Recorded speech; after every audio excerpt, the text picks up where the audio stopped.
Mateo capítulo 6, estudiando la oración de los discípulos en los versículos 9 al 13. Me gustaría que me siguiera conforme vuelvo a leer este maravilloso patrón para la oración y conforme entramos en nuestro estudio en esta mañana. Mateo 6, comenzando en el versículo 9. Vosotros pues oraréis así: Padre nuestro que estás en los cielos, santificado sea tu nombre. Venga tu reino. Hágase tu voluntad como en el cielo, así también en la tierra. El pan nuestro de cada día, dánoslo hoy. Y perdónanos nuestras deudas, como también nosotros perdonamos a nuestros deudores. Y no nos metas en tentación, mas líbranos del mal, porque tuyo es el reino, y el poder, y la gloria, por los siglos de los siglos. Amén. La mayoría de la gente se enfoca en la oración únicamente en respuesta o en referencia a cómo funciona. No para lo que es. Tendemos a ser muy pragmáticos. La oración para nosotros se ha convertido en un medio para alcanzar un fin, y ese fin normalmente es uno egoísta. Una persona dijo: los hombres normalmente acumulan sus oraciones como los marineros con sus bombas cuando hay una gotera en el barco. Eso generalmente es verdad. La oración es una especie de último recurso. Es algo así como un paracaídas espiritual. A usted le da gusto que está ahí y espera nunca tener que usarla. La oración tiene una manera de verse desde una perspectiva equivocada porque la vemos a nuestra manera en lugar de verla a la manera de Dios. Pero como hemos estado estudiando en nuestro estudio de la oración de los discípulos, dada por nuestro Señor aquí como un modelo para todas las oraciones, la oración no es primordialmente para nosotros, es para Dios. La oración no es tanto para adquirir para nosotros lo que pensamos que necesitamos, como lo es para darle a Dios una oportunidad de manifestar su gloria. La oración es para Dios, solo de manera secundaria, y como una consecuencia es para nosotros. Si nunca obtuviéramos nada de la oración fuera de la comunión con Dios, eso es lo que la oración realmente es. Eso sería suficiente para hacer de la oración algo constante. Imagine la realidad de que cuando usted ora, entra al lugar mismo del trono mismo de Dios y tiene comunión con el Dios vivo del universo. Y usted ha entendido un regalo tan maravilloso que si eso fuera lo único que usted puede obtener de la oración, será suficiente para motivarnos a orar constantemente. Crisóstomo, uno de los primeros padres de la Iglesia, ha dicho de manera hermosa, y cito: un monarca investido en capacidades maravillosas es mucho menos ilustre que alguien que ruega, adornado y honrado por la comunión con su Dios. Considera qué privilegio es cuando los ángeles se presentan y los arcángeles están ahí donde los querubines y los serafines rodean con su fulgor el trono de Dios, que un mortal pueda acercarse con una confianza sin refreno y conversar con el soberano del cielo. ¡Oh, qué honor! ¿Jamás se ha conferido a alguien así? ¿Cuán invaluable es el privilegio de entrar al lugar donde está el trono de Dios, rodeado de las huestes de sus ángeles celestiales, para tener comunión en simplicidad y con la atención de aquel que está entregado a nosotros? Si la oración no fuera nada más que eso, será suficiente para acercarnos, hacerlo sin cesar, pero la oración es más que eso. La oración es más que tan solo el privilegio de tener comunión con Dios. La oración es la oportunidad para que Dios despliegue su gloria. La oración le da a Dios un medio mediante el cual Él puede demostrar quién es Él. Un santo de la antigüedad lo expresó de esta manera, y creo que se dice de manera hermosa: la verdadera oración trae a la mente la contemplación inmediata de la naturaleza de Dios y la mantiene ahí hasta que el alma del creyente ha sido impresionada de manera apropiada. Permítame volverla a leer. La verdadera oración lleva la mente a la contemplación inmediata de la naturaleza de Dios y la mantiene ahí hasta que el alma del creyente ha sido impresionada de manera apropiada.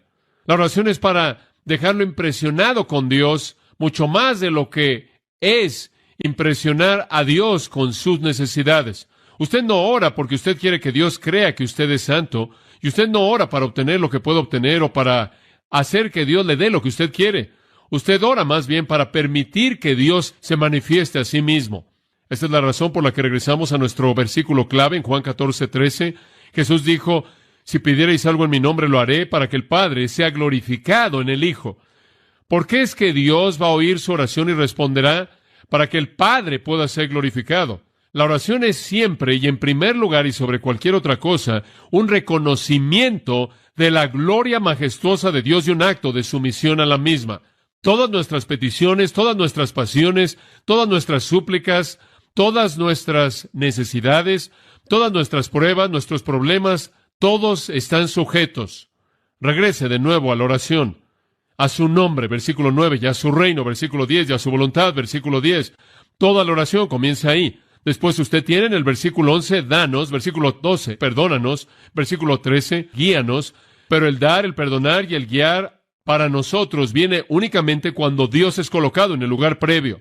La verdadera adoración comienza con Dios. La verdadera adoración es olvidarse de uno mismo y glorificarlo a Él. Desafortunadamente, la mayoría de la gente piensa en la oración como un esfuerzo por llevar a Dios a que se alinee con sus propios deseos, y este es un movimiento muy predominante en la actualidad en la iglesia. La gente está reclamando cosas de Dios, imponiendo demandas en lo que Dios tiene que hacer, entrando a la presencia de Dios afirmando que Dios debe hacer esto. He estado escuchando a dos, particularmente en la televisión, y hay muchos otros, pero estos dos parecen estar guiando el desfile. Ambos salen del mismo molde en el que interpretan de manera inadecuada las Escrituras, le dicen a la gente que demande cosas de Dios. Por su fe ellos demandan que Dios haga esto y demandan que Dios haga aquello. Uno de ellos estaba diciendo la otra noche que si usted es un cristiano lleno del Espíritu, usted nunca debe conocer un día de enfermedad en su vida entera. Usted demanda eso de Dios mediante su fe y Él lo mantiene usted con salud.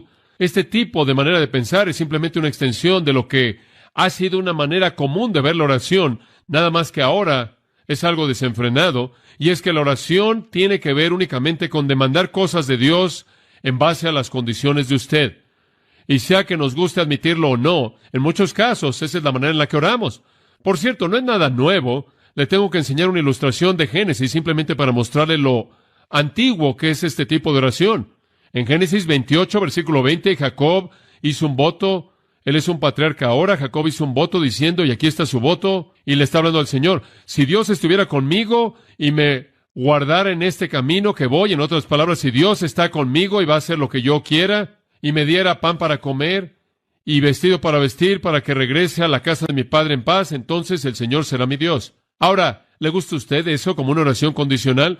Dios, ¿me quieres de tu lado? Haz lo que te pido, y esta piedra, la cual levanto como pilar, será la casa de Dios, y de todo lo que tú me des, ciertamente yo te daré el diezmo. Inclusive voy a diezmar, te voy a dar dinero si tú haces lo que yo te pido. Ese no fue un voto espiritual, ese fue un voto carnal. Dios, tú haz lo que yo te digo que hagas y entonces yo te voy a dejar que tú seas mi Dios. Así es como usted no debe orar. Usted no está en el lugar previo de la oración. Usted no va a Dios en la oración demandando algo, mandándole algo a Dios, afirmando que todo lo que usted dice lo debe tener. Eso no es verdad. Oigo la promesa de esta persona todo el tiempo. Si usted tan solo creyera que lo tiene, lo tendrá. Eso es basura, eso no es verdad. Eso es jugar juegos con la mente de la gente, jugar juegos, peor aún, con la soberanía de Dios. La oración tiene como su propósito la exaltación de Dios, el colocar a Dios en su lugar apropiado, la manifestación de su majestad y su voluntad soberana, y traemos los otros aspectos en línea con ello. La oración es para Dios, esa es la razón por la que hemos bosquejado la oración de esta manera. Padre nuestro que estás en los cielos, eso es la paternidad de Dios. Santificado sea tu nombre, esa es la prioridad de Dios. Venga tu reino, ese es el programa de Dios. Hágase tu voluntad, ese es el propósito de Dios. El pan nuestro de cada día, esa es la provisión de Dios. Y perdónanos nuestras deudas, ese es el perdón de Dios. Y no nos metas en tentación, esa es la protección de Dios. Porque tuyo es el reino, el poder y la gloria por los siglos de los siglos. Amén, la preeminencia de Dios. La oración modelo entera se enfoca en Dios. Y de manera precisa enfrenta el asunto que enfrentó Jesús cuando la presentó, ya que los fariseos y los escribas y la gente judía que seguía la enseñanza de ellos habían tomado la oración de lo que Dios quiso que fuera un vehículo para desplegarse a sí mismo y la habían convertido en un ejercicio tradicional pervertido por los hombres, mediante el cual ellos atraían la atención a sí mismos. Ellos usaban sus oraciones de manera hipócrita para mostrar lo espirituales que eran. Ellos suponían que en sus oraciones ellos estaban informándole a Dios de cosas que Él no sabía, por lo menos parece ser implícito en el texto previo. Y ellos de hecho entraron en repeticiones vanas como los paganos lo hicieron, como si pudieran manipular a Dios para hacer que Él les diera lo que ellos demandaban. Ellos habían creado un tipo de oración que era ilegítimo, pervertido, subestándar y no escritural. Jesús entonces, al confrontarlos aquí, corrige la situación. En el capítulo 6, Jesús dijo, sus limosnas no son según el estándar de Dios. Él dice, su ayuno no es según el estándar de Dios. Y aquí, en esta sección, su oración no es según el estándar de Dios. Ahora, permítanme corregirlo. Así es como deben orar. Versículo 9. Vosotros, pues, oraréis así. No lo han estado haciendo así. Así es como deben orar, no de manera egoísta, no. Oraciones de justicia personal, sino oraciones que se enfocan en Dios, no oraciones que se presentan como si la persona fuera demasiado buena en sí misma. Y él comienza con la paternidad de Dios. Padre nuestro que estás en los cielos. Ahora vimos eso la semana pasada, ¿no es cierto? El primer reconocimiento es que Dios es nuestro Padre, Pater. Él es nuestro Padre. El arameo habría sido Abba. Él es nuestro papito, un término de gran intimidad, un término de gran calidez personal, un término que pertenece a una familia. Dios no es un ogro distante. Dios no es algún tipo de ser inmoral, cruel, caprichoso, que está entrometiéndose con sus supuestos súbditos, sino que Él es un Padre amoroso, tierno, cuidadoso, que se preocupa, y Él tiene a disposición suya todos los tesoros del cielo para usarlos para el beneficio de sus santos, para que su nombre sea glorificado. Padre nuestro significa entonces que Dios va a oír porque Él se preocupa. Padre nuestro que estás en los cielos, significa que cuando Él se preocupa, Él puede satisfacer la necesidad, porque Él tiene recursos eternos ilimitados. Dios es un Padre amoroso, y allí es donde comienza la oración. Llamados, toda la oración comienza con eso, que a Dios le preocupa. Cuando usted va a orar, usted comienza con el reconocimiento que Dios realmente se preocupa. Usted no tiene que presionar a Dios. Usted no tiene que estar golpeando y hacer algo para que Él responda. Usted no es como los profetas y sacerdotes de Baal, que estaban siendo retados por el profeta Elías. Quizás su Dios está dormido, o quizás su Dios está de vacaciones, o quizás a su Dios no le importa. Su Dios, al Dios de usted le importa, no está dormido, y Él está ahí esperando a que usted entre a su presencia, porque Él es un Padre amoroso. Él es mejor ilustrado en ese personaje en Lucas 15, versículos 11 al 32, en donde usted tiene la historia del llamado hijo pródigo. Ese es un título malo, no es la historia de un hijo pródigo, es la historia de dos hijos y un padre amoroso.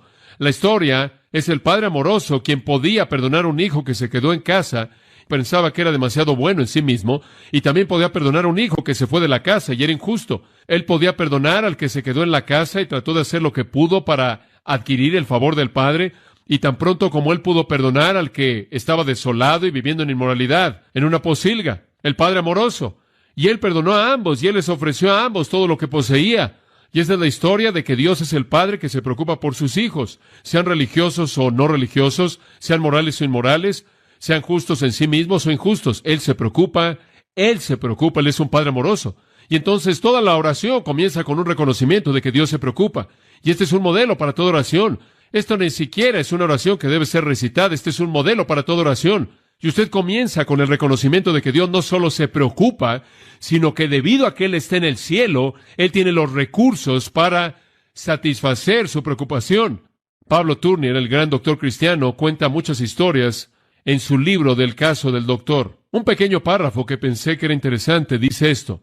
Turner escribe, hubo un paciente mío, la hija más joven de una familia grande, y para el padre le era difícil proveer para su familia. Un día ella oyó que el padre se refirió a ella. Bueno, podríamos haber estado bien sin esa. Turner dice, eso es precisamente lo que Dios nunca puede decir. Él es un padre amoroso para cada uno de sus hijos. ¿Sabe, por ejemplo, lo que Dios le dijo a Moisés? Te conozco por nombre, te conozco por nombre. ¿Sabe usted que la Biblia tiene genealogía tras genealogía tras genealogía y la gente siempre se pregunta ¿por qué todas esas listas de nombres? ¿Por qué todas esas listas de nombres? Nombres tras nombres tras nombres. ¿Por qué Dios se molesta con todos esos nombres? Bueno, sea cual sea el propósito específico en cada genealogía, el propósito general creo que, me parece, es que Dios quiere que la gente sepa que Él los conoce por nombre. Más adelante, esa maravillosa afirmación es hecha de que ningún pájaro cae a tierra sin que vuestro Padre lo sepa.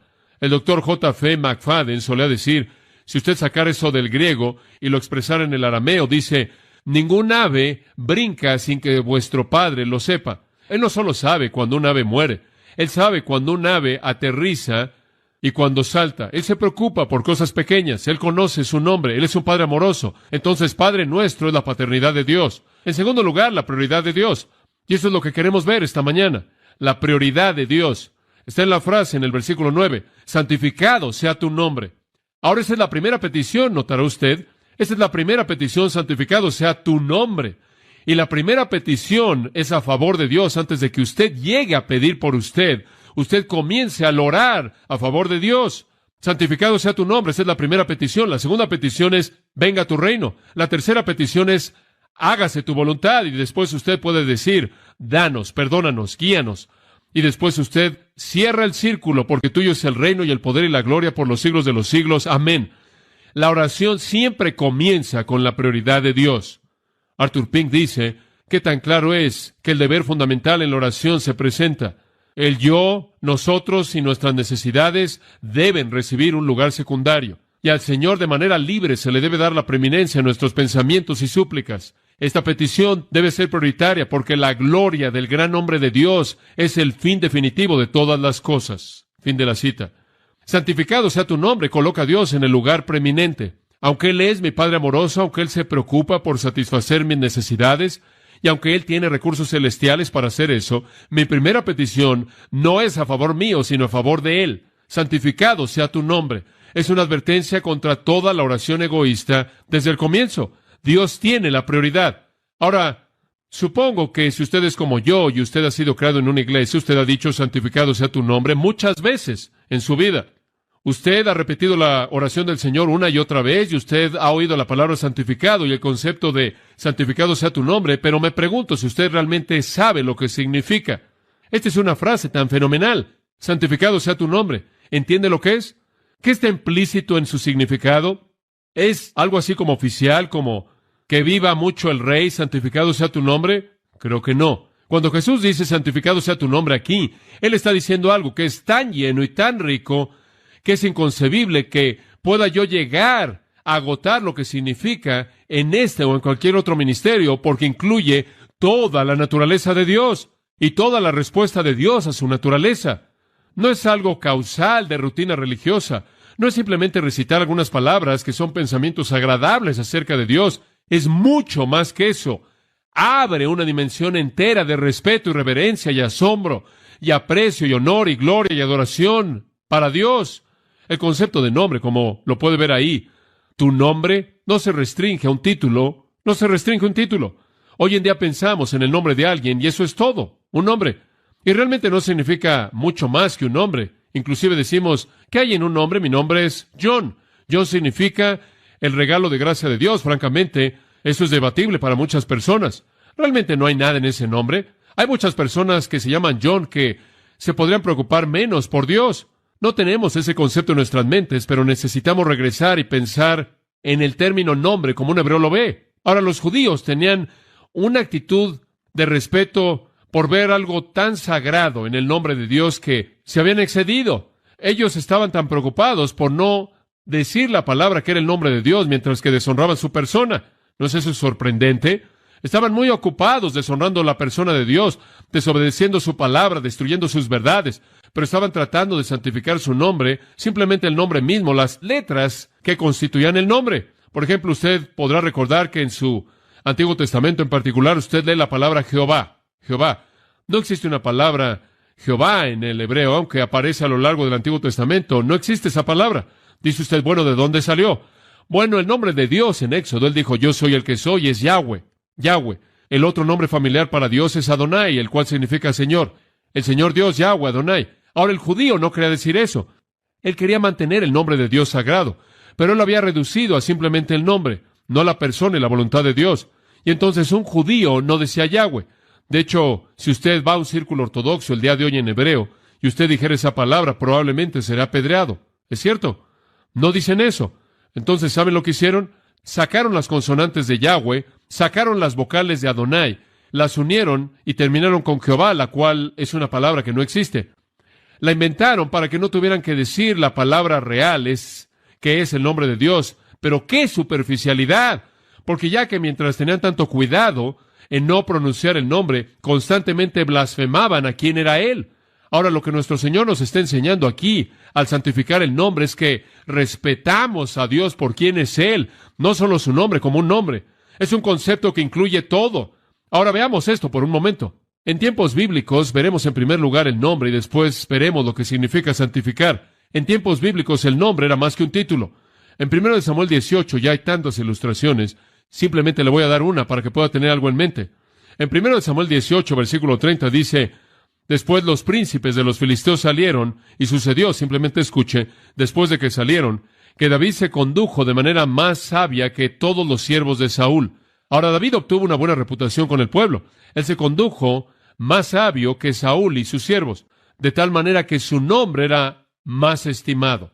Ahora, no estaban estimando las letras en su nombre. Su nombre siendo estimado, esto es, él mismo, su nombre representando lo que él era, su nombre siendo estimado. Decimos eso en la actualidad, bueno, tal y tal se ha creado una reputación para sí misma, tal y tal ha adquirido un buen nombre, una buena reputación. Queremos decir que hay algo en su manera de ser que es digno de nuestra alabanza, de nuestro reconocimiento. El nombre entonces representaba la virtud entera de la persona revelada. El nombre era la virtud, la naturaleza personal, incomunicable del individuo.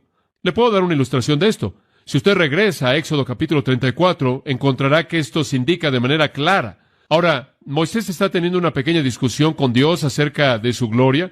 Él quiere asegurarse de que Dios esté con él.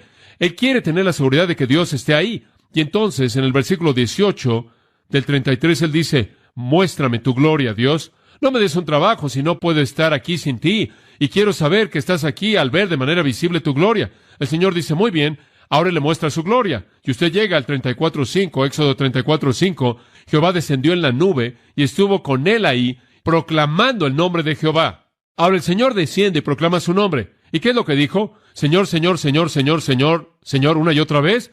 ¿Qué quieres decir que estuvo proclamando el nombre, su nombre? Versículo 6. El Señor pasó frente a él y proclamó, y aquí está ahora, el versículo 5 dijo que él proclamó su nombre. En el versículo 6 dice que proclamó esto.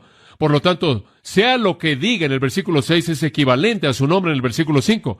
Él proclama su nombre aquí. Bueno, observe lo que dice. Jehová, Jehová, Dios, ¿se detiene ahí? No. Misericordioso, piadoso, tardo para la ira, grande en misericordia y verdad, que guarda misericordia a millares, que perdona la iniquidad, la transgresión y el pecado, y que de ninguna manera tendrá al culpable por inocente. Eso significa que Él es un Dios justo, santo, que visita la iniquidad de los padres sobre los hijos. Él es un Dios de juicio y demás. Ahora, ¿entiende el concepto? Dios dice: proclamaré mi nombre. Aquí está mi nombre. Misericordioso, piadoso, tardo para la ira, abundante en bondad, verdad, que guarda misericordia, que perdona la iniquidad, etcétera, etcétera. En otras palabras, el nombre de Dios es el conjunto de todos sus atributos. ¿Se da cuenta? El nombre de Dios representa todo lo que Él es. Y santificar su nombre no es tener algún tipo de idea supersticiosa acerca de hablar la palabra Dios o Señor. Es santificar todo lo que Dios es en términos de su naturaleza, sus atributos. Por ejemplo, en el Salmo 9:10, la Biblia dice: aquellos que conocen tu nombre confiarán en ti. ¿Oyó eso? Aquellos que conocen tu nombre confiarán en ti. Ahora, si tomamos el concepto de nombre simplemente para que signifique la palabra, ¿acaso toda persona que conoce el nombre de Dios confía en Él? Claro que no. Eso es absurdo. Pero aquellos que conocen tu nombre, aquellos que perciben la plenitud, la totalidad de quién eres tú, confían en ti. Escuchen, amados, cuando Dios quita la ceguera y usted ve a Dios por quién es Él, usted confiará en Él. Esa es la esencia de lo que significa el Salmo 9:10. Aquellos que conocen tu nombre confiarán en ti. Aquellos que realmente entienden quién es Dios, su naturaleza, confiarán en Él. Si usted fuera a ver los salmos, usted podría ir de salmo en salmo y rastrar esto a lo largo de los salmos, ser repetido una y otra vez. Por ejemplo, en el Salmo 7:17, alabaré a Jehová según su justicia y cantaré alabanza al nombre del Dios Altísimo. El nombre siendo lo que Él es. Más adelante en los salmos, simplemente en el Salmo 102 hay un versículo, el versículo 15 dice: y todas las naciones temerán el nombre de Jehová. Bueno, no temen las letras, temen todo lo que Él es. En el Salmo 113, versículo 1 en adelante, un pasaje muy útil: alabad a Jehová, alaben, oh siervos de Jehová, alaben el nombre de Jehová. Ahora escuche: bendito sea el nombre de Jehová. Versículo 3, desde que se levanta el sol hasta que se pone, el nombre de Jehová debe ser alabado. Jehová está exaltado sobre todas las naciones, y su gloria sobre todas las naciones. ¿Quién es como Jehová nuestro Dios? En otras palabras, todo lo que Él es causa para alabarlo a Él. Esto es verdad en muchos otros pasajes del Antiguo Testamento. Es característico de Isaías, por lo menos en 3 lugares diferentes, alabar el nombre de Jehová. En el Salmo 20, versículo 7 dice, algunos se jactan en carros, otros en caballos, pero nosotros del nombre de Jehová nuestro Dios tendremos memoria.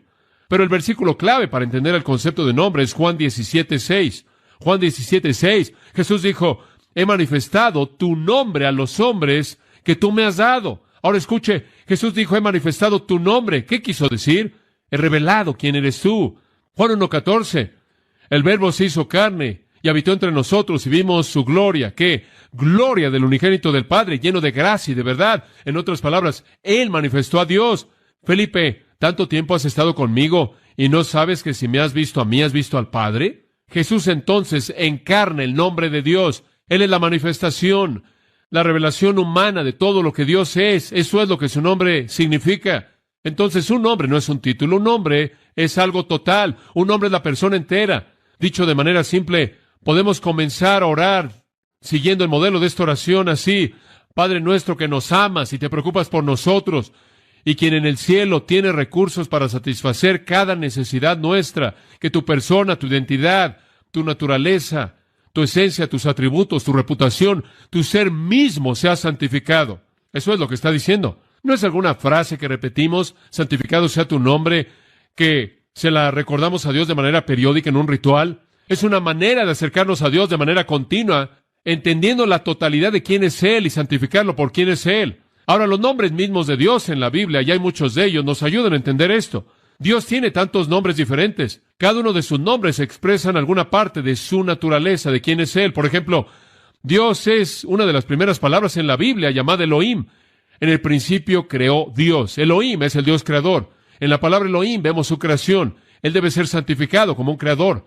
El escritor de la canción lo ha expresado también. Canto del poder asombroso de Dios que hizo que se levantaran las montañas y esparció los mares y edificó los cielos sublimes. Canto de la bondad del Señor que llenó la tierra con comida. Él formó las criaturas con su palabra y después pronunció que eran buenas. Señor, cómo tus maravillas son desplegadas a donde quiera que volteo y veo. Si veo el suelo que piso o si veo el cielo, las criaturas tan numerosas que son están sujetas a tu cuidado. No hay un lugar al que podamos huir en donde Dios no esté presente ahí. En todos lados, Él es visto como el Creador. La Biblia lo llama el Elyon. En Génesis capítulo 14, versículos 18 y 19 dice, bendito sea Abraham del Dios Altísimo, el Elyon, poseedor del cielo y de la tierra. Él es el Dios creador, Él es el Dios poseedor, Él es el gobernante soberano sobre todo el universo. El Antiguo Testamento lo llama Jehová Jireh, el Señor proveerá. Jehová Nisi, el Señor nuestra bandera. Jehová Rafa, el Señor que sana. Jehová Shalom, el Señor nuestra paz. Jehová Tzidkanu, el Señor nuestra justicia. Jehová Sabaoth, Jehová de los ejércitos. Jehová Shammah, el Señor está cerca, está presente. Jehová Mekodishkem, lo cual significa el Señor que te santifica. Todos estos nombres hablan de sus atributos. La Biblia lo llama usando tantos términos diferentes, mostrando la totalidad de quién es Él. Pero el nombre más grande que Dios jamás usó, el nombre más grande mediante el cual Dios jamás ha sido designado en la historia, es el nombre del Señor Jesucristo, lo cual significa el Señor, Salvador, Rey. Ese es su nombre más grande. Y como el Señor Jesucristo, Él se refirió a sí mismo con muchos otros nombres: el pan de vida, el agua viva, el camino, la verdad, la vida, la resurrección, el buen pastor, la raíz, la estrella de la mañana, el Cordero de Dios y demás y demás. Todos los nombres de Dios tocan diferentes atributos de su persona bendita, majestuosa. De tal manera que cuando hablamos de Dios y su nombre, no estamos hablando de un título, estamos hablando de la totalidad de quién es Él. Conforme usted lee Isaías 9, Hijo nos es dado y llamará su nombre maravilloso, consejero, Dios fuerte, príncipe de paz, Padre eterno. Todas estas son designaciones de su naturaleza. Esta es la razón por la que Romanos 1:5 dice, predicamos el Evangelio para que las naciones puedan creer por causa de su nombre. Tercera de Juan 7 dice, enviamos a predicadores a predicar por causa de su nombre. No solo el título, sino todo lo que Él es. No es sorprendente que el escritor del himno escribió, oh, que pudiera hablar de la dignidad sin paralelos, o que pudiera proclamar las glorias que en mi Salvador brillan. Estaría volando y tocaría las cuerdas celestiales junto con Gabriel, mientras que él canta en notas casi divinas. Cantaría de las virtudes de él y todas las formas de amor que él lleva, exaltado sobre su trono en canciones excelsas de alabanza dulce. Yo cantaría por días eternos, dando a conocer todas sus glorias.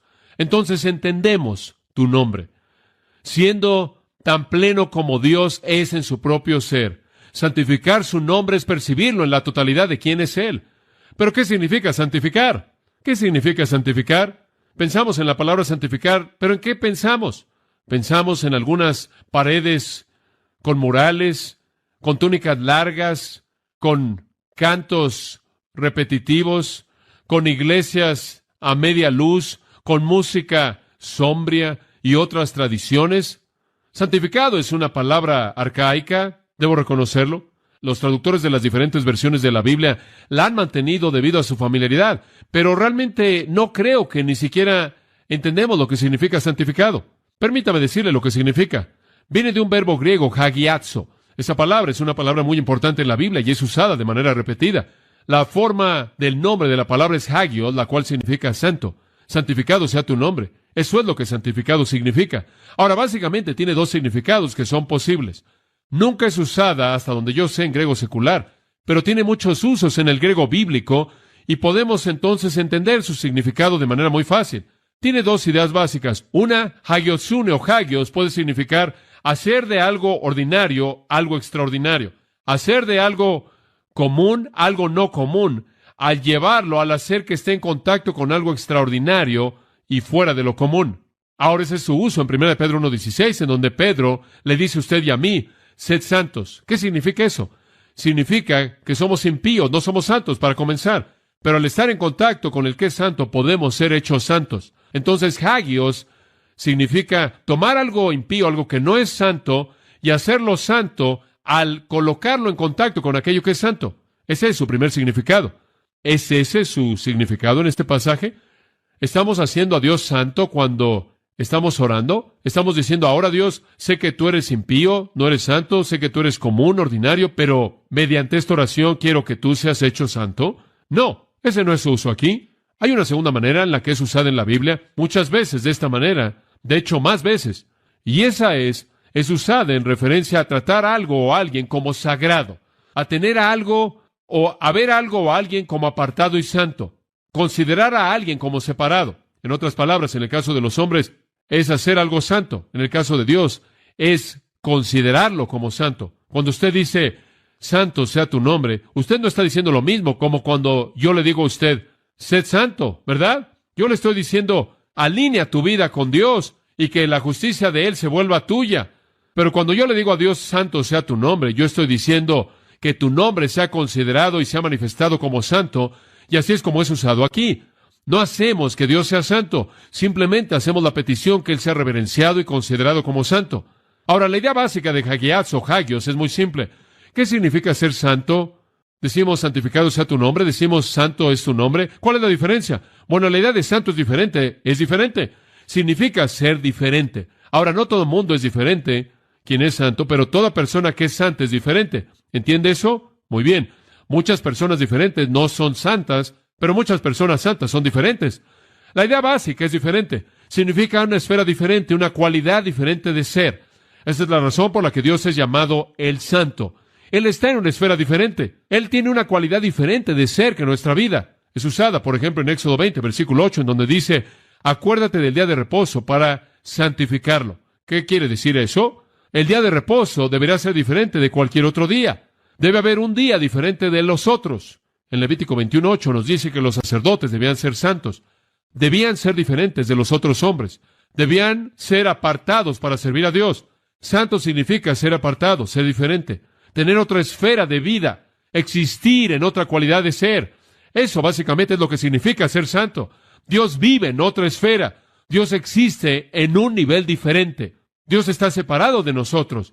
Dios es fuera de lo común, extraordinario. No es terrenal, está apartado de los pecadores, es santo, no contaminado, dice la Biblia. Él es santo, apartado de nosotros. Ahora, a partir de esto viene la idea de reverencia.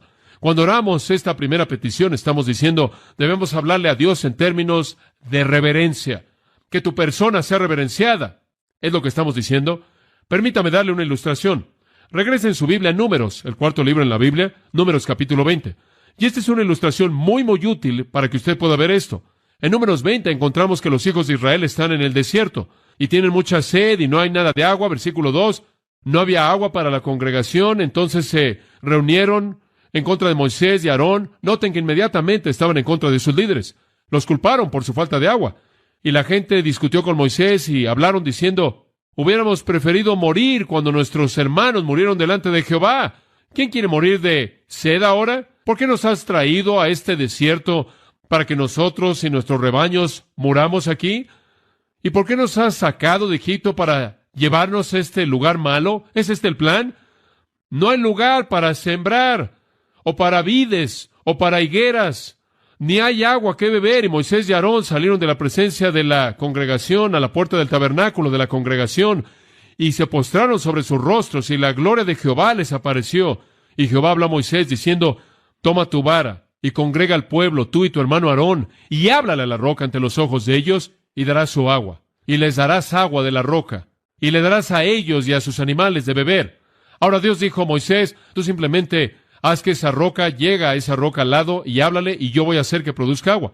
Bueno, versículo 9, Moisés tomó la vara de delante de Jehová, como él le mandó, y Moisés y Aarón congregaron a la gente, al pueblo, delante de la roca, y él les dijo, oíd ahora, rebeldes, ¿debemos sacarles agua de esta roca? Y Moisés sacó su mano, y con su mano le pegó 2 veces a la roca. ¿Qué le dijo Dios que hiciera? ¡Habla! ¿Qué está haciendo aquí? Él está pegándole 2 veces a la roca. Y por cierto, Dios no hizo que toda la congregación pagara por el pecado de Moisés. Entonces salió agua abundantemente, y la congregación bebió, y las bestias también. Y Jehová habló a Moisés y a Aarón, escuchen esto, porque no creísteis en mí para santificarme. Esa es la misma palabra en la Septuaginta, hagiazo, para verme como el que debe ser reverenciado, para ser honrado, glorificado, apartado, ser obedecido. Debido a que no hiciste esto, a los ojos de los hijos de Israel, no meterás esta congregación a la tierra que yo les he dado.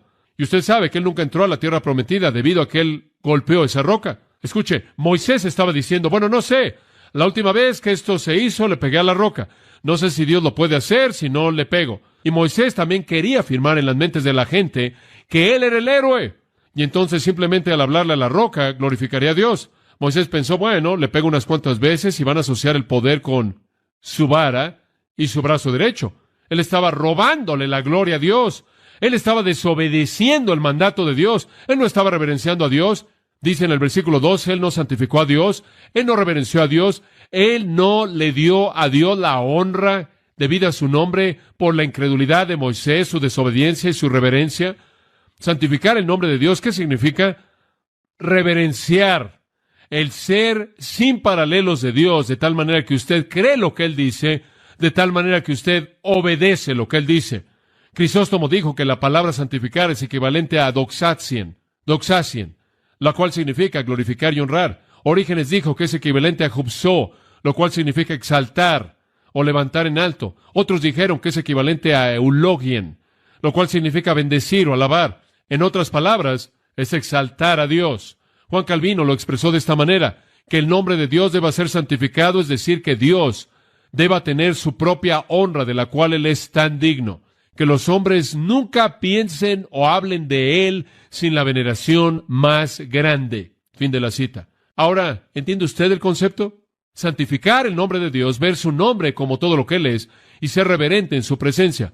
Ahora, creo que esto viene después de Padre Nuestro porque es una protección contra algo. Demasiada Padre Nuestro, demasiado Abba, demasiado Papito se convierte en sentimentalismo. Y arrastramos a Dios al suelo y hacemos que Dios sea un amiguito muy amable, y hemos metido eso en el cristianismo estadounidense al punto en el que es un verdadero problema. La gente le habla a Dios en conceptos tan bajos y a un nivel tan bajo y términos que realmente no representan su nombre que es santificado. Entendemos muy bien la parte de Papito. Pensamos que Dios es el Papito grande al que debemos acercarnos y Él nos va a dar todo. Escuche, los judíos estaban muy conscientes de esto y también lo estaba nuestro Señor. Esta es la razón por la que después de Padre nuestro, Abba, Él dice santificado, santo, reverenciado es tu nombre. Los judíos eran muy conscientes de esto. Cuando un judío llamaba a Dios Padre, él casi siempre inmediatamente añadió otro título después de eso para equilibrar su manera de pensar. Leí algunas de las oraciones judías esta semana una y otra vez y encontré esto. Oh Señor, Padre, gobernante de mi vida. Oh Señor, Padre, Dios de mi vida. Oh Padre, Rey de gran poder, Altísimo, Dios Todopoderoso. En el Shemoneh Israel, el cual es 18 oraciones que un judío tenía que orar diariamente, esta es la manera en la que ellos comenzaban cada una de esas oraciones. Oh Padre, oh Rey, oh Señor. En los 10 días penitenciales, en el momento del día de la expiación, los judíos oraban algo llamado el Abinu Malkenu. Y cuando ellos oraban esto 44 veces, ellos decían esto: Padre nuestro, nuestro Rey, nuestro Padre, nuestro Rey, nuestro Padre, nuestro Rey. Porque ellos nunca querían que el concepto de Dios fuera tan limitado como el suyo era de Dios como Padre, a tal grado que los llevara a ser sentimentales acerca de Dios, quien también era un Rey soberano majestuoso. Y entonces ellos protegieron de manera cuidadosa el asunto de sentimentalizar a Dios. En 1 Pedro 3:15, Pedro dice: santificad al Señor Dios en vuestros corazones. Él usa la misma palabra, hagiazo, reverenciar a Dios. Tratar a Dios como santo, tratar a Dios como separado, extraordinario, fuera de lo común, digno de ser adorado y alabado y glorificado. ¿Qué es santificar? Es apartar de todo lo que es común y profano, valorar, estimar, honrar, reverenciar, adorar como el único Dios verdadero, bendito, infinitamente bendito y divino. Y usted no puede hablar de Dios en términos terrenales. Usted no puede arrastrar a Dios y rebajarlo a nivel de términos, de plática, de conversación de calle. Dios debe tener títulos que son apropiados para su poder y su santidad. Qué fácil es vivir nuestra vida diciendo: santificado sea tu nombre, santificado sea tu nombre, y no tener idea ni siquiera de lo que estamos diciendo. La verdad de una petición así es que Dios debe tener el lugar apropiado, prioritario. El anhelo de mi corazón es que Él sea glorificado, honrado en toda situación, en toda circunstancia y en toda relación. Jesús dijo: Padre, honra tu nombre en mí. En Juan 12, esa fue su meta. Ahora, eso es lo que significa santificar su nombre. Pero ¿cómo hace eso? ¿Cómo lo hace? La parte más importante de lo que queremos decir viene ahora, así que escuche. Esto es lo práctico. ¿Cómo santificamos su nombre? ¿Qué es lo que esta oración realmente está diciendo? ¿Qué es lo que realmente estamos pidiendo cuando decimos santificado sea tu nombre? ¿Cómo podemos saber que esa oración está siendo respondida? ¿Cómo es que el nombre de Dios realmente es santificado? Porque es una petición que yo le estoy haciendo a Él. Dios, deja que tu nombre sea santificado. Y la implicación es a través de mí. Que tu nombre sea santificado en mi nombre. Que tu nombre sea santificado en mi vida. Que tu nombre sea hecho santo en mi vida, en mi presencia. ¿Cómo? ¿Acaso solo estamos diciendo no uses su nombre en vano? Eso, pero no solo eso. ¿Acaso estamos diciendo asegúrate que en tu liturgia digas, en tus oraciones, en tus actos de adoración, asegúrase de que digas santificado sea tu nombre? No. Aunque no está mal decir eso. Ese no es el punto. ¿Cómo es que realmente usted reverencia el nombre de Dios? ¿Cómo es que Dios puede ser santificado en mi vida? Le voy a dar 4 puntos y quiero que siga la progresión. Número 1, santificamos su nombre cuando creemos que Él existe. Santificamos su nombre cuando creemos que Él existe. Hebreos 11:6 dice que el que viene a Dios debe creer que le hay. Usted nunca puede honrar a Dios. Usted nunca puede exaltar a Dios a menos de que crea que Dios existe. Ahí es donde todo comienza. Y por cierto, las Escrituras nunca tratan de probar eso. ¿Sabe por qué? Porque Dios es evidente en sí mismo. Él es evidente en sí mismo. Dios es axiomático. Un axioma es algo que no necesita ser probado. Un axioma hace un contraste con todas las cosas que son probadas. Dios es un axioma en la Biblia. Dios nunca es probado. Todo lo demás es probado en relación con Dios. Dios es el axioma. Dios es evidente en sí mismo. Los escritores de la Biblia nunca buscan probar, simplemente lo creen. Y usted nunca santificará a Dios hasta que crea que Él es. Sir James Jeans, el astrónomo, dijo: ningún astrónomo jamás podría ser un ateo. Kant, el filósofo, quien tuvo muchos conceptos extraños, por lo menos tuvo esto correcto. La ley dentro de nosotros y los cielos llenos de estrellas arriba de nosotros nos llevan a Dios, dijo él. Dios es evidente en sí mismo, en el hombre y alrededor del hombre, y comenzamos a santificar a Dios cuando creemos que Él existe. Pero no se detiene ahí. Usted puede creer que Dios existe y aún así no santificar su nombre. Hay una segunda cosa. Usted debe santificar su nombre, no solo al saber que Él es, sino al saber el tipo de Dios que Él es. ¿Escuchó eso? O hay muchas personas que dicen, yo creo en Dios, pero no santifican su nombre porque no es el Dios que realmente es. La verdadera doctrina acerca de Dios y la enseñanza verdadera de Dios son reverencia hacia Dios. La doctrina falsa acerca de Dios y la enseñanza falsa acerca de Dios son irreverencia. Pensamos que usted toma el nombre de Dios en vano cuando dice Jesucristo Dios o algo así. ¿Sabe usted que usted toma el nombre de Dios en vano cada vez que piensa un pensamiento acerca de Dios que no es verdadero acerca de Él? ¿Entendió eso? Cuando usted duda de Dios, cuando usted no cree en Dios, cuando usted cuestiona a Dios y por qué Él hizo algo, usted está tomando su nombre en vano porque eso no es verdad de su persona, de su nombre. Entonces usted puede santificar el nombre de Dios cuando usted cree que Él es, solo si cree usted quien Él es en realidad. Pensamientos equivocados, ilícitos acerca de Dios, no santifican su nombre. Orígenes, uno de los primeros padres de la iglesia, dijo, el hombre que mete en su concepto de Dios ideas que no tienen lugar, ahí toma el nombre del Señor Dios en vano. Ahora, yo me imagino que en la época griega tenían todos estos dioses y que realmente estaban muy lejos del Dios verdadero. Habían inventado dioses y claro, sus dioses tenían batallas y sus dioses peleaban guerras y tenían discusiones y tenían amantes por todos lados, tenían odios, se seducían los unos a otros, cometían adulterios, inmoralidades y perversiones y atrocidades. Todos los dioses que ellos de manera caprichosa habían creado tenían estos problemas porque cuando los hombres inventan a dioses, sus dioses terminan siendo como ellos. ¿Se da cuenta? Y entonces decirle a un griego, tienes que santificar a tus dioses, tienes que exaltar a tus dioses, tienes que reverenciar a tus dioses, sería ridículo. Sus dioses eran tan viles como ellos, pero no el Dios verdadero. Algunos han tratado de hacer lo mismo con el Dios verdadero. Algunos tomando sus pistas, siguiendo el ejemplo de fuentes paganas, han tratado de decir que Dios es cruel, que cuando Dios ahogó al ejército de Faraón, Él fue un Dios salvaje, que cuando Dios hizo lo que le hizo a los cananeos, Él fue un Dios salvaje, que cuando Dios castigó a ciertas naciones, Él fue muy cruel, vengativo y cruel y áspero. Inclusive, ¿por qué Job cayó en ese pecado en el capítulo 30 de Job y en el versículo 21, cuando él estaba tratando de entender su dilema? Él dijo estas palabras, tú eres cruel conmigo, a Dios le dijo. Dios es acusado de no ser amoroso. Dios es acusado de enviar de manera indiscriminada a la gente a un infierno eterno. Dios es visto como un aliado nacional de Israel, quien va por todos lados matando a otras personas, a otras naciones, de manera caprichosa. Escuche, cuando usted tiene pensamientos equivocados como esos acerca de Dios, cuando usted no entiende quién es Dios en realidad, usted no ha santificado su nombre. De hecho, Juan Wesley escuchó a muchos de estos críticos un día y finalmente dijo, su Dios es mi diablo, y yo creo que usted los ha invertido.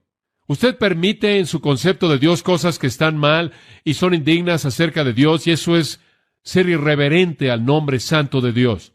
Y usted sabe que los cristianos pueden hacer esto, y no es solo al pensar pensamientos equivocados acerca de Dios, sino al ser ignorantes de pensamientos correctos.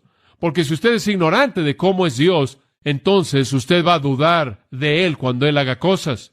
Usted va a cuestionarlo cuando Él haga cosas. Usted no va a confiar en Él. Usted va a ser desobediente y usted va a hacer que otros se alejen de Dios, y en todo eso usted está siendo irreverente hacia Dios. Para santificar su nombre, usted debe creer que Dios es. Usted debe estar consciente de que Él es y quién es. Pero ¿quiere saber algo? Aun cuando usted cree que Dios es, y aun cuando usted cree que Él es quien es, usted aún así podría no reverenciar a Dios. Porque hay muchas personas que creen y muchas personas que tienen una teología correcta, pero no santifican a Dios. Hay un tercer punto. Santificamos su nombre, escuche, cuando estamos conscientes constantemente de su presencia, sabiendo que Él es y sabiendo quién es Él, y trayendo eso en la conciencia de tal manera que vivimos diariamente, cada día de nuestra vida, dándole lugar a Dios, es santificar su nombre. En el Salmo 16:8, David lo dijo, a Jehová he puesto siempre delante de mí. Veo todo a través de Dios. Dios es mi visión. Esa es la clave. ¿Qué hay acerca de usted? Reverenciar a Dios es vivir en su conciencia. Para la mayoría de nosotros, nuestros pensamientos de Dios son como espasmos. ¿Estará de acuerdo con eso? Algunas veces muy intensos, algunas veces totalmente ausentes, algunos días, algunas veces como en este momento, Pensamos acerca de Dios mucho. Y usted sale del servicio y piensa de Dios por un rato.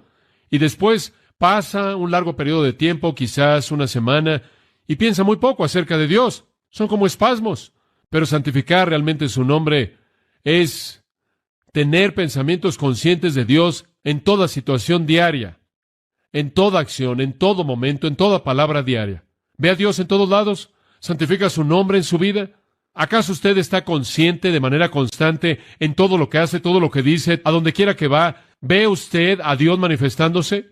Uno de los poetas devocionales modernos es Henry Ernest Hardy, y él escribió esto llamado La belleza mística. Él toca la idea, y cito: «Oh, la ciudad de Londres tiene muchos estados de ánimo, y en medio de sus muchas personas hay muchos santos.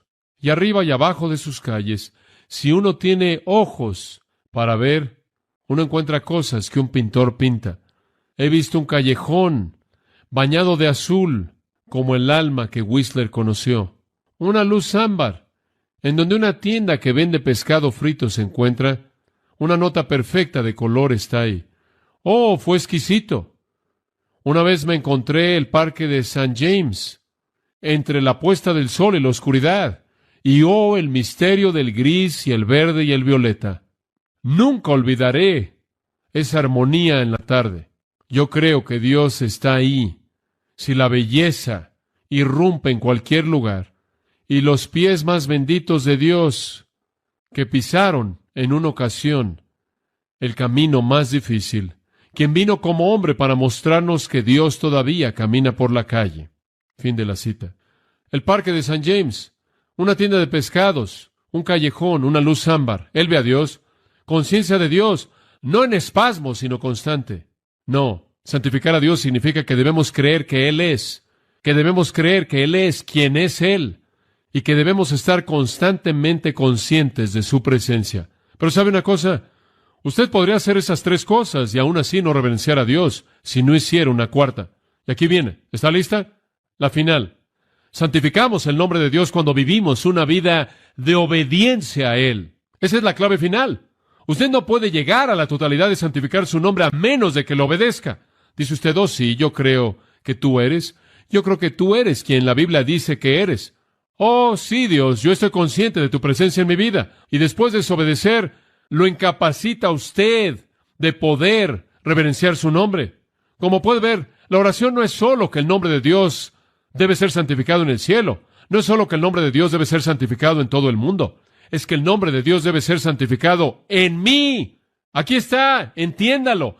Esta es la oración que dice: «Dios, que yo sea un medio, un vehículo para tu santidad». Ahí es donde comienza la oración. Antes de que usted comience a pedir lo que quiere recibir, usted necesita pedir lo que usted debe ser. ¿Se da cuenta?